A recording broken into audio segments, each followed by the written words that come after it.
Greenland দখল বা ক্রয় করা নিয়ে মার্কিন প্রেসিডেন্ট ডোনাল্ড ট্রাম্পের দীর্ঘদিনের পরিকল্পনা ও হুমকির বিষয়ে অবশেষে মুখ খুলেছেন রুশ প্রেসিডেন্ট ভ্লাদিমির পুতিন। সম্প্রতি রাশিয়ার নিরাপত্তা পরিষদের এক সভায় পুতিন স্পষ্টভাবে জানিয়েছেন যে গ্রিনল্যান্ডের মালিকানা কার হাতে থাকবে তা নিয়ে মস্কোর কোনো মাথা ব্যথা নেই।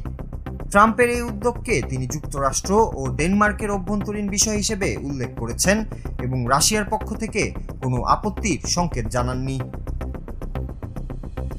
পুতিন তার বক্তব্যে ঐতিহাসিকভাবে ডেনমার্কের ভূমিকার সমালোচনা করে বলেন, ডেনমার্ক গ্রিনল্যান্ডকে একটি উপনিবেশ হিসেবে গণ্য করে আসছে এবং সেখানকার মানুষের প্রতি নিষ্ঠুর আচরণ করেছে।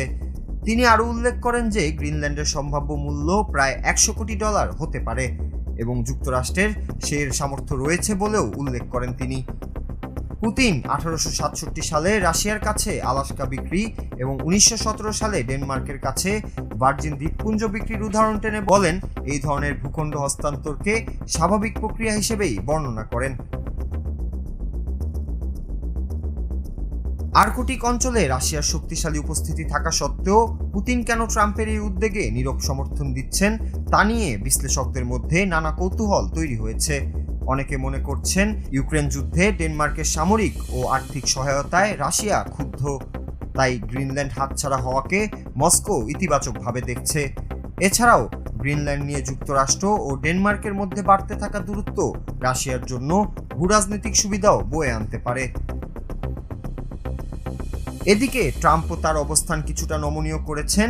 সুইজারল্যান্ডের দাভোসে তিনি জানান যে গ্রিনল্যান্ড নিয়ে কোনো শুল্ক আরোপ বা বল প্রয়োগ করা হবে না, বরং আলোচনার মাধ্যমে একটি চুক্তির দিকে অগ্রগতি হচ্ছে।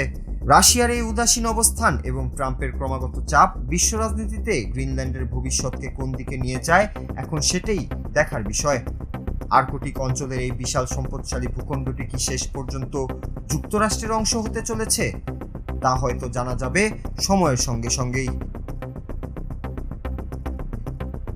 নূর Raju, Bangla TV news desk.